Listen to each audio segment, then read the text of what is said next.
fún tọkọtìyàwó tó ń wojú Ọlọ́run ọba fọ́mọ. Tọkùnrin wà lọ́tọ̀, tóbìnrin wà lọ́tọ̀. Ọdún ń parí lọ. Ọlọ́run ọba ló ń fẹ́ dá lọ́mọ, àmọ́ ẹ má yẹ ká dákẹ́ ìgbìyànjú. Gbogbo àwọn èèyàn tó ń gba product wa tí wọ́n ń wojú Ọlọ́run ọba fọ́mọ àbẹ́ni tó nípèníjà lórí nǹkan lọ́mọkùnrin. Wàláì à ń gba mẹ́sẹ̀jì gidi tí wọ́n dẹ̀ ń dúpẹ́ fọ́lọ́run. So obìnrin tó ń wojú Ọlọ́run ọba fọ́mọ máa wò pé o ti wọ menopause. Full package lélẹ́yìí kó wá lọ fún. Package ti tóbìnrin lélẹ́yìí. Package ti tọkùnrin ní ó ní low sperm count, weak erection, low T. Ẹ ti understand? Ó ní low T, low sperm count, weak erection, quick ejaculation, nǹkan ìmárale, nǹkan jíra ara ẹ mọ́, nǹkan ọmọkùnrin ẹ kò lè perform mọ́. Ó wá jẹ́ both natural and spiritual. The same thing fún obìnrin tó ní problem pẹ̀lú àti conceive. Bóyá ẹ̀dà ni, bóyá fibroid ni, bóyá yeast ni, bóyá proclate ni, infertility ni, pelvic inflammatory disease ni, oríṣiríṣi àwọn nǹkan tí ò kí ń jẹ́ kóbìnrin conceive. Wọ́n jókòó sínú infection ni, wọ́n jókòó sínú womb, wọ́n jókòó sínú ovary, kò rí period mọ́. Before period, during period, after period, ọ̀nà mẹ́ta tí ó rìn nìyẹn. Ẹni tó bá ti ń rí period tẹ́lẹ̀, òun á lo during period and after period. Ẹni tí ò bá rí period ẹ̀ mọ́, òun á lo before period. Tó bá wá rí period, á tún lo during period. Tó bá parí period, á tún lo after period.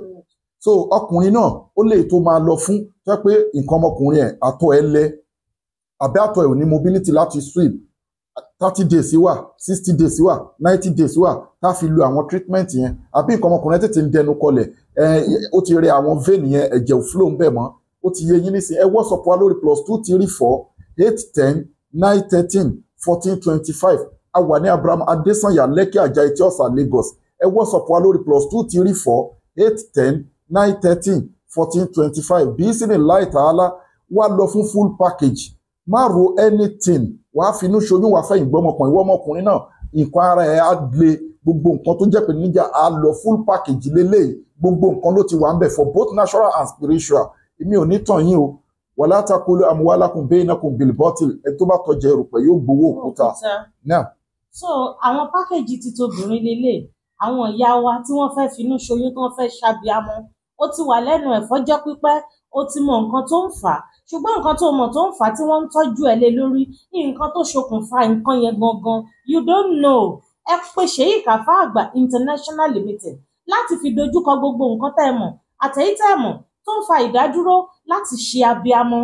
Bismillah, àwọn pákéjì wa lélẹ́yìí tẹ́ ẹ nídìí fún gbogbo obìnrin tó ti wọ menopause lójijì àtẹ̀yí tó ti wọ̀ títà ìmọ̀ ẹ̀ náà ti tó dẹ̀ sì dúró sórí ìsìlọ́ọ̀tì Ọlọ́run. Ó ń retí àránṣẹ́ Ọlọ́run tó rọ́lá ní ká má jákùn rí òun. Ẹ pè Sheikh Alfa Agba International Limited. Oògùn wà tó lè pe nǹkan oṣù yín jáde padà. Bismillahi ta'ala. Àránṣẹ́ Ọlọ́run dẹ̀ máa gùn. Ẹ finú ṣoyún, ẹ fàyìn gbọ́mọpọ̀n. Àtẹ̀yìn tẹ̀ ń ṣe mẹ́sìsì náà tẹ́ ẹ ṣì ń rí ṣùgbọ́n ẹ mọ̀ wípé ní tó ń jáde nǹkan kan ò lè tẹ̀yìn ẹ̀ yọ. Ẹ pè wá, ẹ pè Sheikh Alfa Agba International Limited. Ẹ bá wa dòwò pọ̀, òwò ìdùnnú, òwò àṣeyọrí. Bismillahi ta'ala. Ẹ rọ́mọ gbẹ́jọ́, Ọlọ́run ọba ló ń ṣọmọ o, ṣùgbọ́n kò ní fi ẹ̀tọ́ yín, kò ní fi dùn yín ní agbára Ọlọ́run. Ẹ pè Sheikh Alfa Agba. Fún àwọn bàbá wa náà, wọ́n ní low testosterone. Nǹkan tí wọ́n ní ìdílé lè tí wọ́n bá ti léèyàn ní lóòtì gbogbo nǹkan ló máa kó sínú. Sperm ò ní ṣe dáadáa, nǹkan lọ́mọkùnrin dé náà kò ní ṣe dáadáa. Testosterone tó bá ti lò lára ọkùnrin tó ti ní tó ti run blood ẹ tó ti rí i pé you have below 150, ìwọ tó bá ti lé ní 40 to 50 tó ti ní below 50, that is a problem. And ọmọkùnrin náà láti age of 19 wọ 40 something years o ti ní káǹtì ẹ ti ń below 200. O nídìí láti pe Sheikh Alfa Agba International Limited. A ní oògùn tá a máa fún yín tẹ́ ẹ máa lò. Low sperm count ń dédé ń wá, nǹkan lọ́mọkùnrin ń dédé ń wá, àti ibi tó ti ń bọ̀ náà ni testosterone tó bá ti lò ó máa jàkárí gbogbo àwọn nǹkan tó ń pe ọkùnrin ní ọkùnrin. Ẹ pè wá lè ní ẹ bá wa dòwò pọ̀. Ọlọ́run máa jẹ́ kí gbogbo wa ká rí ọmọ ìdùnnú, ọmọ àrígbéjó. Fún àwọn bàbá wa nǹkan tẹ́ ẹ ní ìdílé lè tẹ́ ẹ bá fẹ́ full package fún both natural and spiritual problem. Kò síbi tẹ́ ẹ wà tá a ti ní deliver fún yín, ẹ̀yin lẹ máa sanwó delivery. À ń lo DHL, a dẹ̀ ń lo GIG láti deliver across the globe. ẹ WhatsApp wa lórí +234 810 913 1425. A wà ní Abraham Adesanya Lekki Ajah Etiosa Lagos. Tẹ́ bá wà àwọn péjì wa ẹ rí bá jẹ́ sẹ́ndì kan sí Canada, America, káàkiri àgbáńlá, gbogbo ẹ̀yin customers wa, gbogbo ẹ̀yin fans wa, àdúrà yín àgbà, ẹ rí bá ti ṣe, ẹ rọ́nà gbégbà, ẹ ní rí dààmú, ẹ ní rí wàhálà, ogun tó bá ti ṣẹ́nu gbèsè ayé yín kò ní gbérí mọ́. We care Almighty Allah cure. Inna li zata lillahi jami'a. Gbogbo agbára Ọlọ́run ọba lónìí. Thank you very much.